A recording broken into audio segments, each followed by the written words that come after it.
Discussion on Leadership and Values between Carl R. Augusto, President and CEO of the American Foundation for the Blind, and J.W. Marriott, Jr., Executive Chairman and Chairman of the Board of Marriott International, AFB Leadership Conference, February 28, 2014. The setting is a stage, with two chairs facing each other, Mr. Augusto on the left, Mr. Marriott on the right. Good afternoon, everyone. It is my joy to introduce Bill Marriott to you this afternoon. Mr. Marriott started working at Marriott in 1956, became the CEO in 1964, retired 2 years ago, and presently he's the executive chairman and the chairman of the board. Ladies and gentlemen, please join me in welcoming J.W. Marriott, Jr.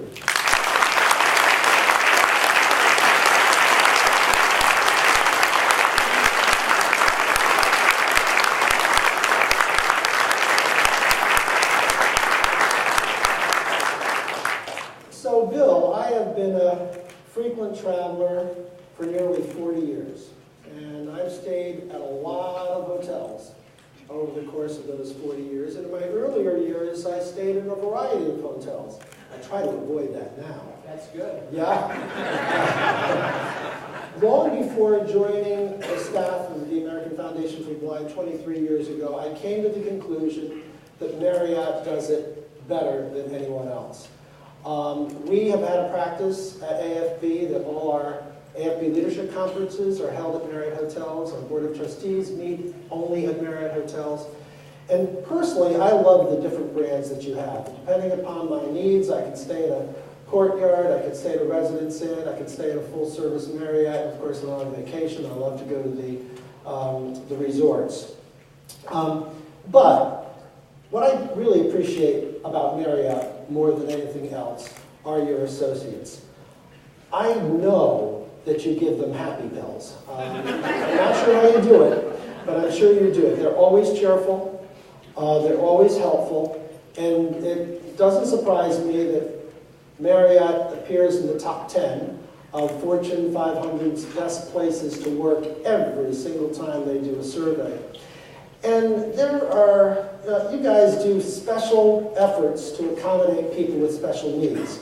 And I don't mean necessarily people with disabilities, but whenever there are special needs, you bend over backwards to meet those special needs. And rarely do I ever find a Marriott associate that feels anything but total comfort in meeting a blind person.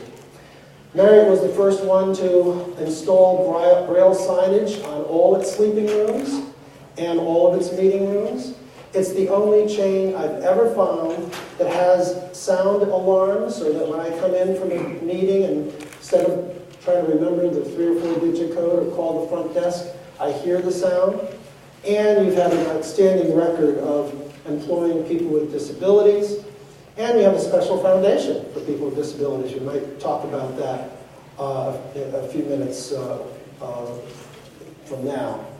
Now, every year, the American Foundation for the Blind honors corporations that demonstrate extraordinary access to people with vision loss. We do that through Helen Keller Achievement Awards. And when we were inaugurating this event in 1994, we knew exactly who we wanted the first recipient of this award to be, and it was you. And you were gracious enough to say yes. We had a great night. What a way to start off an event. A series of events. We had Bill Marriott and Ray Charles. Ray Charles did the singing. I just wanted to periodically, over the course of time, Mr. Marriott and I have met several times. Bill, you've always been generous with your time, with your advice. You're really a true mentor. So I know you spend a great deal of time visiting hotels. As I look at your background, you visit 200 to 300 Marriott hotels a year. That is incredible. So I've always wanted to ask you this question. What do you do and what do you look for when you visit the hotels? That's a good question. Different depends on the hotel, of course, but first let me give you a little background on our company. We'll be 87 years old this year. My mom and dad started the business in 1927 in a root beer stand in Washington, D.C. And for 30 years, they were in the restaurant business. They had drive-in restaurants and cafeterias. And finally opened their first hotel in 1957. And the cardinal rule for them was to take good care of the employees and they take good care of the customers.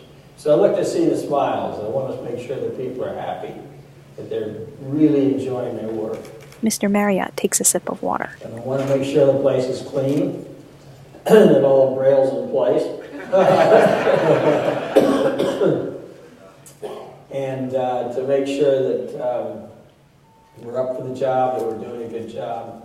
And really just to see the people, let them know that we care about them, that they're important to us, and do everything we can to make them happy. I think it was about 3 or 4 years ago, Bill, I was on a business trip in Scottsdale. I was staying at the Desert Ridge, which is a beautiful hotel. And I was sitting and waiting for the person who I was going to have business with. And there were introductions in the lobby, and people were introducing themselves. And I knew that there must have been this dignitary there. And I said to myself, is it the governor? Then I said, I wonder if it's the president. And then finally I said, I wonder if it's Bill Marriott. Well, it turned out to be you. If I knew you were there, I would have jumped up and said hi, but I wasn't sure it was you. But after you left, I talked to some of the associates, and boy, do you make them feel good. They said every time Mr. Marriott comes around, he charges our batteries. He makes us feel so good, and you are truly beloved. I stopped by the front desk on Wednesday night when I registered, and I said to the manager in charge, I said, are you going to be working here on Friday? And she said, yes. And I said, do you know who's going to be here on Friday? And she had this big smile on her face. She says, yes, and I am so excited. So, and that's happened all this week, talking to your associates. I know that they've been really excited about meeting you. So, what has been your greatest leadership challenge in your career, and what are the lessons that you learned from that challenge? I think the biggest challenge is growing the business. We started with a root beer stand, then we started with one hotel. Now we have 4,000 hotels. But I think the big challenge is developing people. And we say that we hire friendly and train technical. We also say that we provide opportunities for people. 50% of our general managers have been with the company 25 years or more. And most of them started as hourly workers. And we give them opportunities, we train them to meet these opportunities, to grow and develop with the company, and to really better their lives. And I think that's been one of the main reasons that we have the loyalty and the desire to work for Marriott that we have. How does your leadership style influence Marriott's culture? I think the most important thing you do as a leader is to listen to your people. Somebody said the other day, I have one mouth and 2 ears, and you should talk half of what you listen. And I think that's basically true. I remember I was in the Navy for 2 years when I got out of college, and when I was an aircraft carrier, and I was in charge of the wardroom mess, which is where the officers eat dinner, and the food was terrible. And so I had a bunch of recipe cards from my dad's old hot shop restaurants, which we ran back then. And I went down and I talked to the chefs and the cooks in the kitchen, and I said, here's a group of recipe cards. Let's see if we can improve the service of the food around here. And they looked at the cards, they looked at me, they didn't say anything, the food got worse. And so I went back and I said, I'm an officer in this Navy, you're not officers, you're enlisted men. I'm giving an order to do something about this food and follow these recipe cards. The food didn't get any better. I finally came to the conclusion that I had not included them in the decision that affected them.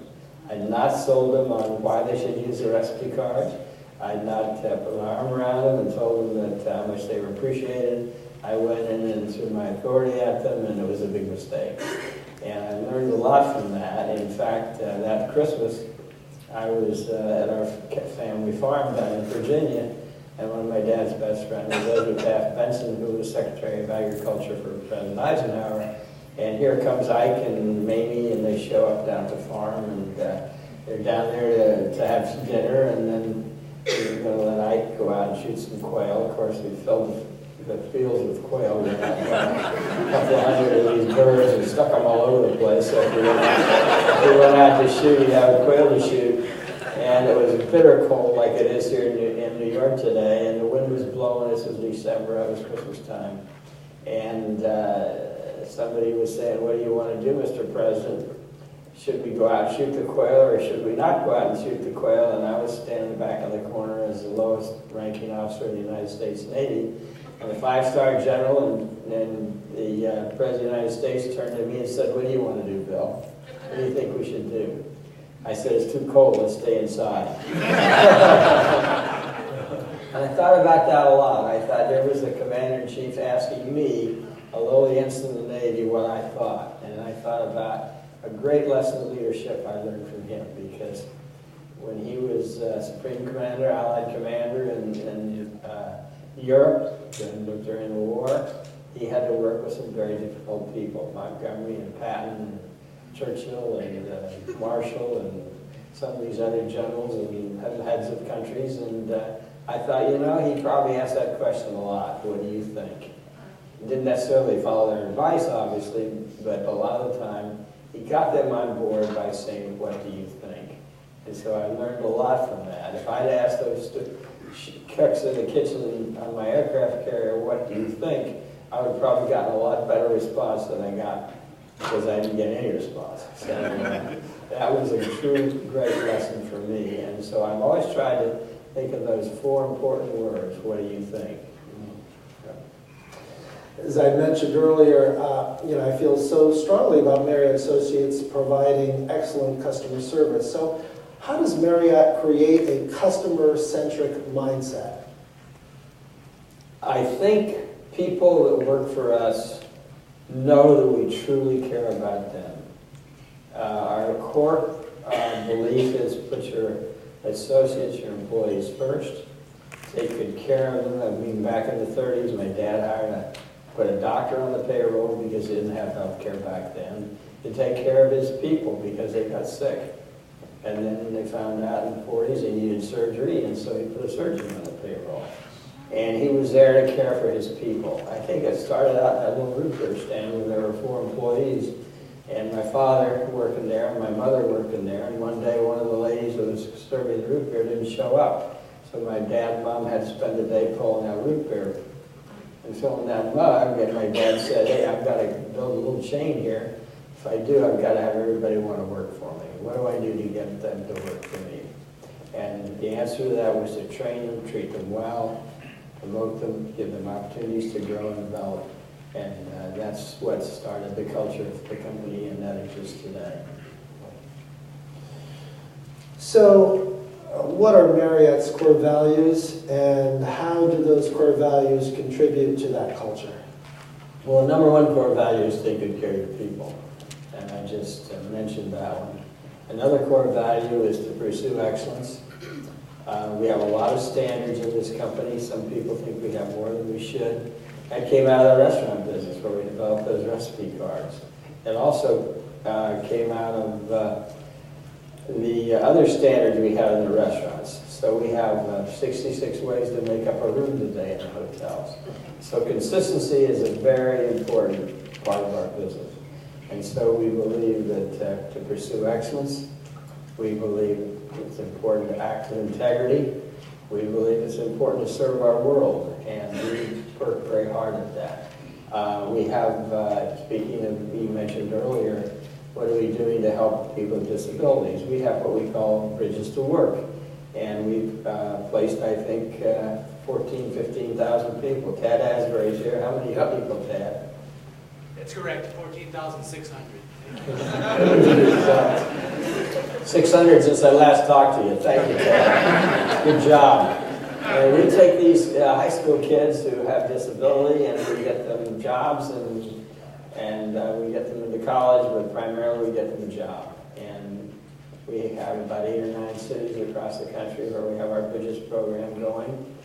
And so that is a way in which we're making a contribution. And we're so proud of this program because of the opportunities that it provided these young people who needed a job and probably couldn't have gotten one had we not backed them up and enlisted other companies into the Bridges program who bought into the belief that it's important to take good care of people. I think particularly important to take care of those who are disabled. So I've been a CEO for 29 years. It's not been 48, but I'm aspiring to that number at some point. And I remember my very first day and my very first job as a CEO. I got the staff together, and one of the things I said to them, because I knew that they were concerned about change, it seems like everybody was, I said, I want to tell you that I have a philosophy. And this philosophy, it took me a very short time to realize it wasn't a good thing to say. I said, it sounded good that day. I said, my philosophy is, if it ain't broke, don't fix it. And I suddenly realized over the course of the next couple of months that that was not a good philosophy for 2 reasons. Because even if something is good, you don't ignore it, you try to make it better. And if you don't try to get a good thing to be better, it might become broken. So you have to pay attention to every aspect of your organization. But I know change is very hard. So how does Marriott encourage innovation? How does Marriott embrace change and help its associates embrace change? Well, we're going through a very interesting time in America today with the young people, what we call the millennials, and what we call the X and Y generation. In other words, young people between the ages of 18 and 30, 34. And they want a different experience when they stay in a hotel. They check into the room and they throw their bag on the floor and they don't unpack, they don't hang anything up. And they throw their computer on the bed, they don't need a desk. And they go back down to the lobby and hang out with their friends, and they don't go to the restaurant, they just want to eat in the lobby and have a drink and hang out with their friends and use their computer in the lobby. And so we're taking a lot of desks out of our new rooms. They don't like color, which is, as you can see, I like color, and that's why you got the color in this ballroom. But I don't like color either. I just want to put that. And so we have a lot of tans and browns in our new rooms. We have a whole area in our office building on the lower level of 10,000 square feet where we're innovating. We're designing new rooms, we're designing new concepts, new bathrooms to appeal to this new young generation, which will be 50% of our business next year. And so we really have to do things very differently than we did when I was growing up. When I was coming up in the business, like a lot of you, I'd check in at the front desk, go up to my room, work, maybe order a sandwich, go to bed, get up in the morning and go to work. These kids check in, throw their suitcase on the floor and go back downstairs.